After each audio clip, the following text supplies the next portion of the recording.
Hello everyone and welcome to this edition of the Primetime Newscast in the English language on Canal International. I'm called Morinzi. We begin with our top stories.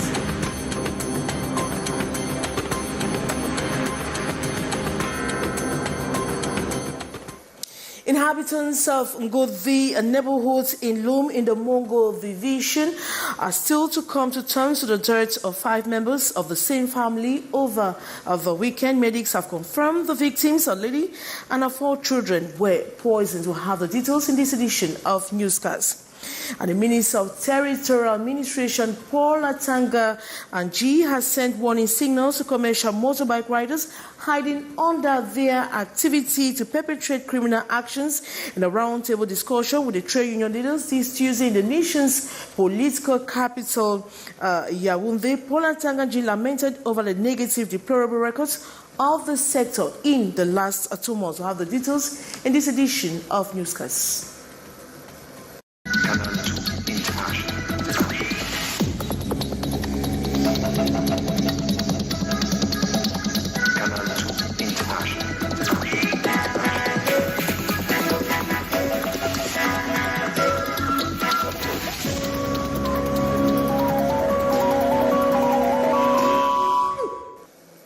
Good evening once more. Inhabitants of Ngodi neighborhood in LOUM in the Mongo division are still to come to terms with the death of 5 members of the same family over the weekend. Medics have confirmed the victim, a lady and her 4 children, were poisoned.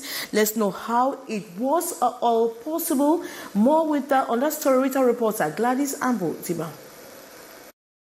Shock and consternation as the population of Ngodi in LOUM in the Mongo division learned of the discovery of the corpses of 5 members of a family in a room. It is suspected the victims, a lady, Laurentine, and her 4 children, were poisoned by a couple they had received on Saturday, September 23rd, 2023, and who spent almost half of the day with the family.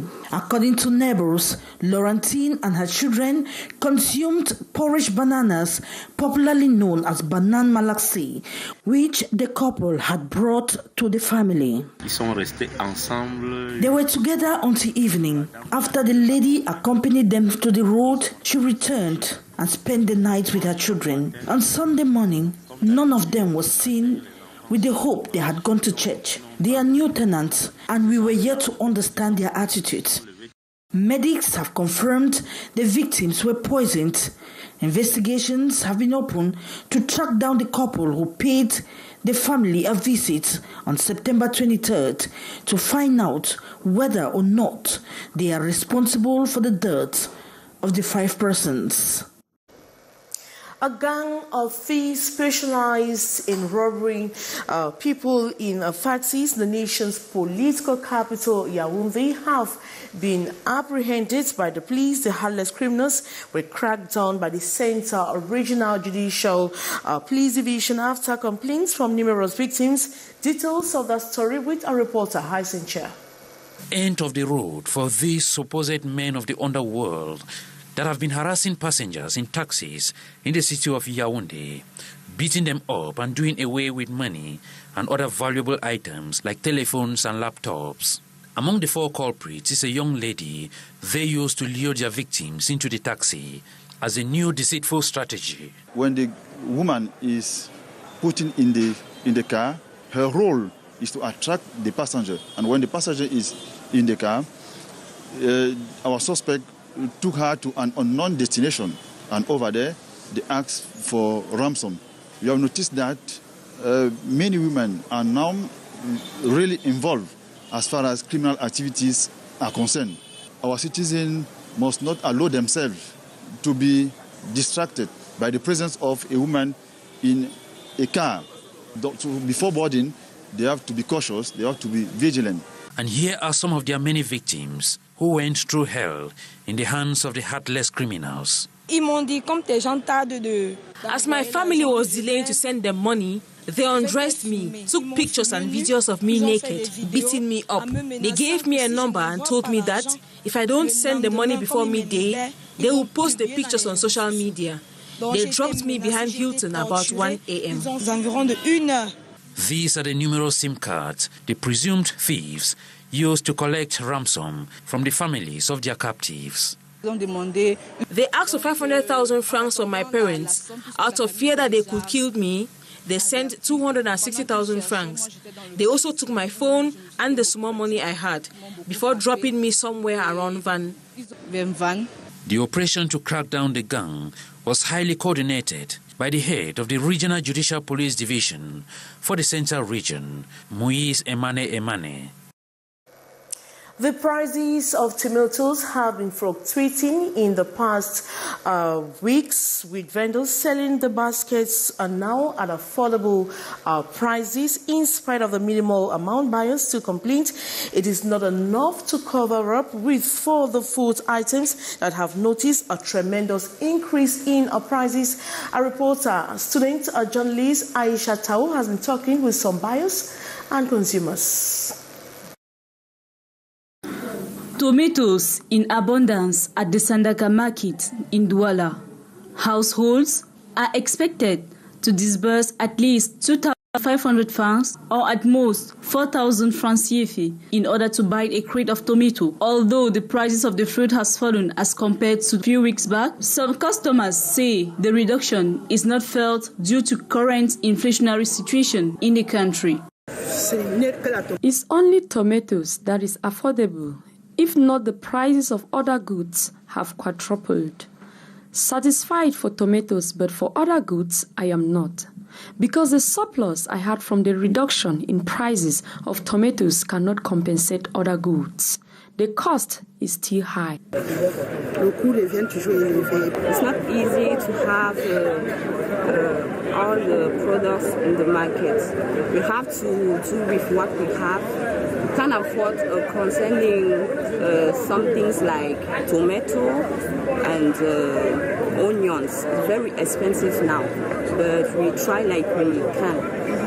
To others, the prices remain affordable, but they lack the means to purchase a larger quantity. 7,500, 8,000, sometimes even 15. But for today, it's less than 5,000 per half. A cake for 5,000, 4,000. So if there's money, you can buy much and put it inside the fridge. But if there's no money, what will you do? Tomato buyers explain the fluctuating prices is as a result of high yields. Concerning onions, the prices are high because before we buy a bag at 25 to 30,000, but now we buy at 90 to 95,000. Sellers, on the other hand, express worries over the considerable increase in prices of other foodstuffs such as onion and beans. And it should be noted that the bags usually are not of good quality. Sometimes we buy rotten bags of onions. Households are the most touched by the current inflationary situation, reason why the drop in the price of tomatoes has no impact. And in order to overcome the over 330,000 tons milk deficit and satisfy local demand, dairy farmers in the Adamawa region of Cameroon have taken the commitment to improve local production. They have been impacted with knowledge on solutions to the numerous problems they face in the different methods they can implement to improve local milk production. Details of that story with our reporter Gladys Ambotiba. Cameroon produces only 185,000 tons of milk annually, whereas national demand stands at 500,000 tons. Consequently, Cameroon loses 30 billion CFA francs from the importation of the dairy products yearly, an amount which could have entered government coffers. As a result, milk producers in the Adamawa region have committed to increase their production capacities in a bid to contribute to the import substitution policy, but they face numerous problems. We have dairy cow transition diseases that hampers the animals from producing milk. There is also theft of cows, their feed that are expensive. We have seen damages caused by the invasive grass bokassa in our fodder farms and also insecurity. According to experts, there is need to resolve these problems in order to meet local demand. There is need to train livestock farmers, and if we have their feet and resolve their health problems, we can then move towards the growth of the sector. The sector has 2.3 million milk-producing cattle. Livestock producers say the cattle species imported recently from France is expected to contribute in boosting milk production in Cameroon. Improving production can be done in 3 different ways: through natural methods, crossing, and artificial insemination. This was the main objective of this meeting organized by ASEFA that just ended in Gaundari in the Adamawa region. The state organ regroups more than 2,000 livestock farmers with more than half from the northern part of the country who wants to transform the area into a milk hub. Products made in Cameroon are gradually gaining international recognition as stakeholders in the production chain are discussing how to market the brand. Since the bill was passed in Parliament, many people have been crusading for their identity to compete internationally. Fro William was at the press conference today at the Douala Chambers of Commerce. His story. Ensuring an international recognition for made in Cameroon products was the main objective of the gathering that took place on September 26 in Douala. To this effect, the actors are working in one accord with supermarkets. We are working with the supermarket. We want to really have the connection with the supermarket because into the GS1 Cameroon, the board in international have the supermarket, which is a member, and we want to make that connection with them and also try to mitigate all the risks we already noticed. Stakeholders and international experts in entrepreneurship debated on the possibility of projecting Cameroon brands to measure with products from other countries. The challenge is to really gather the government to work with GS1. And the second one is really all the actors of Made in Cameroon, because that's not the least. They have to be, we already work with them, but we need to push and go more further into the action. To do so, experts will come up with visibility, credibility, and competitive strategies for Made in Cameroon products. For this to happen, they have called for more support for small and medium-sized enterprises. Every action needs means for it to be undertaken. With the young, motivated team we have, we know that we are already doing what we can with the means we have. We also know that there is still much to be done. It should be noted the international organization responsible for such initiative works hand in glove with the Cameroonian government as she seeks to transform, promote, and modernize products made in Cameroon. And today is being commemorated as World Contraceptive Day, centered around a vision where every pregnancy is wanted by providing the varied contraceptive methods for people to make good choices. What contraceptive methods does every man prefer for his sexual relationship? Our students, journalist Paloma Sama, went finding out on the streets of Yaoundé. She was mostly talking with men. Her story. It could be a device, a medication, a procedure, or a behavior. Everyone decides what's best for their sexual and reproductive life. The theme of this year's World Contraception Day is the power of options, which shines on the crucial role that the act of choosing a contraceptive plays in empowering individuals to take control of their sexual life. Down on the streets of Yaoundé, a major question is posed. What contraceptive method do men prefer for their sexual relationships? Majority abide to condoms. Usually use the condom. Personally, that's the only way I'm using. I think condom is the preferred one because it prevents STDs and all the like. The question evokes a moment of fun and laughter for many.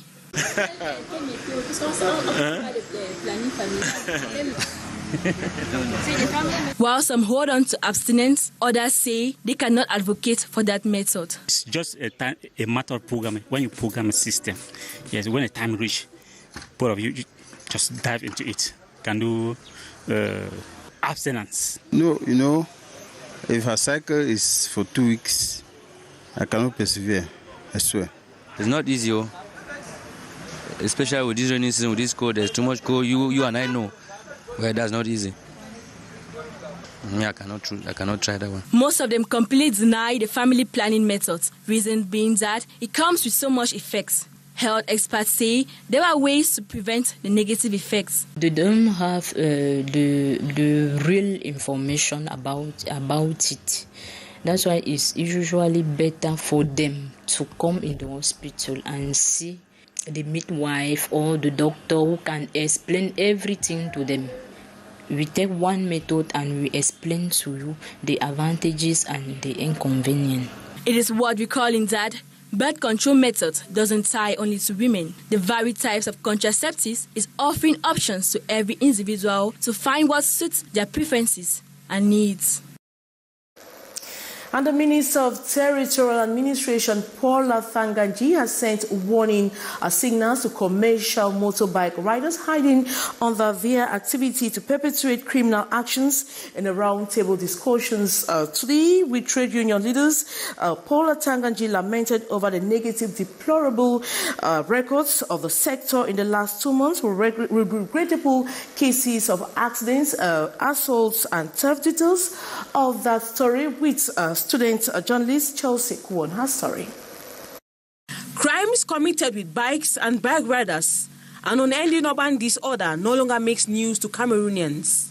If it's not assault or rape today, it is accident or theft the following day. A phenomenon which the Minister of Territorial Administration, Paula Thanganji, terms as acting against the law. Il a été relevé. The activity of bike riding is now invaded by thieves and traffickers. Such an infiltrated profession is bad and must not continue. This bad activity has to stop and they must face the law. Cette récréation-là est terminée. Vous devez être face à vos responsabilités. According to the Minat boss, the months of August and September in 2023 have recorded more than 700 cases of assault, 300 cases of rape, an uncountable number of accidents and road diversions, all caused by bike riders. These statistics are enormous and thus need to set things back on track and let the law prevail. Un choix clair est laissé aux uns et aux autres. One choice is left to these persons. Either they concord with the law and get themselves identified, or they leave the activity of bike riding. In any case, those who do the opposite will have the law to answer to. En tout état de cause, les contrevenants feront désormais face à la rigueur de la loi. Henceforth, in order not to fall in the net of bandits, traffickers or illegals, the bike riders will have to have in possession a national identity card, a Category A driving license, a registered motorcycle, and must always wear a registered jacket. In the same light, importers, vendors, and owners of motorcycles are not left out. Thanganji, in his address to them this September 26th, made it clear that their leisure time is over and it's either they choose to align with the law or face the rigor of the law.